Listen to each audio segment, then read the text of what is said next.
Hey everyone, Jeff Mackerlin here, and today I want to talk about 5 things that you should not waste your time practicing.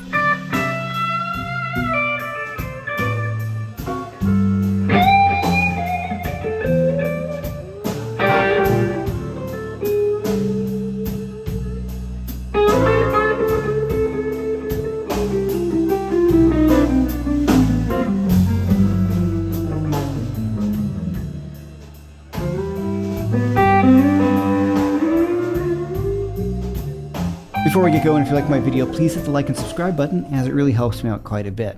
Okay, number 1, mindless finger exercises. I grew up thinking I gotta practice, 1, 2, 3, 4, 1, 2, 3, 4, and every variation of 1, 2, 3, 4. That can be good at first if you're working on synchronizing your left hand to your right hand. But the underlying point of this whole video is going to be what you practice will come out live. So if you want to perform and you want to be a really great blues or blues rock guitar player, that is not going to help you. What that is going to make you good at doing is... So this was really painful for me to learn because I spent a whole lot of time working on that stuff growing up, thinking I was making great strides. It didn't help me to become a better player or a better musician. Number 2, putting too much emphasis on practicing scales. So hold on. What am I doing? Am I telling you to not practice scales? Absolutely not. I am telling you 100% need to know your scales. What I am saying is you do not need to put all the emphasis on them. When I was younger, I worked my scales, scale patterns, melodic patterns, very, very important. But I found that I thought everything was coming from scales. My music was coming from scales. How I would solo was scale-based. As I grew up and became more sophisticated as a player, I realized things like arpeggios, building melodic lines, working on phrasing, these were more important. Now, learning your scales and practicing things like melodic patterns like thirds are extremely important, but I think I spent too much time working on those and not enough time figuring out how I could use those things in a musical context. So when I would come to performance time, I would end up going booby-dooby-dooby-doob, or not using that stuff at all because it's not really all that musical, is it? Before we keep going, I want to let you know I've got one of my courses on sale. It's Blues Rock Repeated Licks. And in this course, very similar to what I'm talking about, I show you licks that you're going to use in real life. They're vocabulary expanding ideas that are actually useful as opposed to running a scale.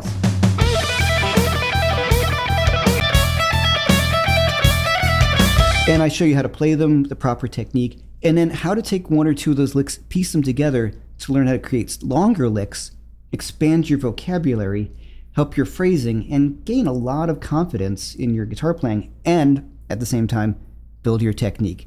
That's on sale for the special price using the link above or below. Now back to the video. Number 3, don't waste your time trying to learn too many different styles of music. I know, this is speaking from experience, that I spent a lot of time trying to cover all these bases, and I felt like what happened was I really diluted who I am as a player for a really long period of time.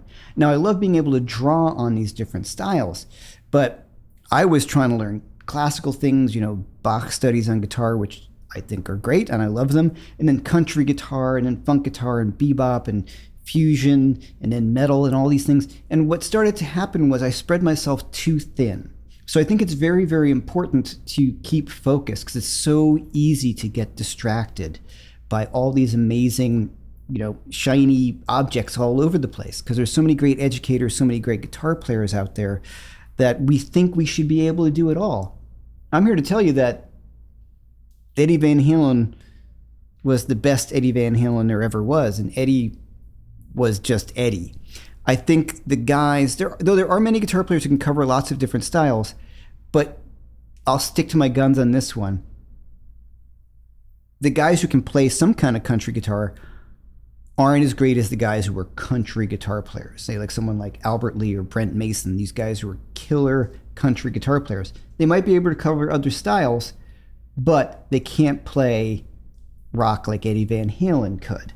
So the idea that we can cover it all is I think it's a bit of a fairy tale. It's a bill of goods sometimes we've been sold.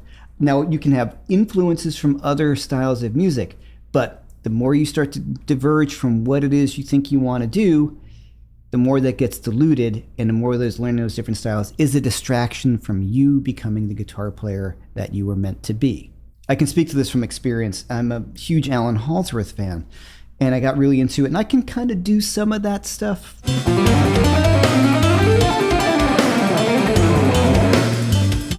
You know, within reason. I mean, who can do Alan Halsworth stuff? But in a way, I wish I could take some of that time back that I spent on that, because it's not something that I really hear as a musician. It's not part of what I play musically. Do I regret it? A little bit, you know? I think more time that I spent being on me, I think that would have been time better spent. Number 4, too much time practicing technical exercises and not enough time practicing music. Music is the end goal here. Technique and scales and these sort of things are essential, but they are not music. So this brings me back to my initial thesis of what you do live is what you've been practicing. So under pressure, like if you're, karate expert and you don't practice this stuff over and over again, if you get into a real street fight, you're probably going to get your butt kicked, right? So same thing in guitar. If I want to work on soloing super tastefully and have a great blues vocabulary and, channel B.B. King and all these things, if I don't work on it, that's not going to happen on a gig. So if I'm working on scales and arpeggios and melodic patterns and finger exercises, that's what's going to happen when I play live. I'm not going to be able to channel B.B. King or get really great bends or have a nice blues rock vocabulary or anything like that, because I haven't been working on it.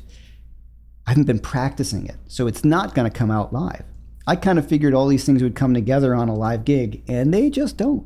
Number 5, don't practice things you won't use in real life. So yeah, this kind of ties them all together, but that's the other thing too. I want to work on some scales. Okay, I'm going to get my G major scale fingerings together, which I need to do. Now I'm going to put on a G major track where I can incorporate the G major scale, and I'm going to work on maybe some of those melodic patterns inside of the lick I want to play. So for example, if I have a G chord and I want to use my G major thirds pattern, is that really musical? No, but if I have a G chord going on, I go, and think about it, how can I use a little segment of that? So I am applying what I've been practicing. Just running thirds gets you good at running thirds. It doesn't make you good at making music with them. So once again, to recap, it's really about making music. It's about putting aside the idea that technique will make you a better musician. It'll make you a better technician, but it may not make you a better technician in the kind of style of music you want to play. I always talk about David Gilmour. Does David Gilmour have great technique? To play exactly like David Gilmour, he absolutely does. Does he have great technique compared to, say, Gus Regoven? No, it's a different thing. But for the kind of things that David Gilmour plays, or Jeff Beck, they have perfect technique for what it is they are trying to express as a musician. But any musician will tell you this, that what you practice will come out live. So I hope this video was helpful with some of the pitfalls I found in my own playing. And if you liked the video, please go over to Jam Guitar Lessons. Once again, my course, Technique Builder, Repeated Blues Rock Licks, is on sale. And in that course, once again, you're practicing real life blues rock licks that you're going to use that build up your blues rock vocabulary. I show you how you can connect those licks together to expand your vocabulary, your phrasing, and your ideas as a guitar player. All right, so until next time, I'm Jeff McElwain. See you then.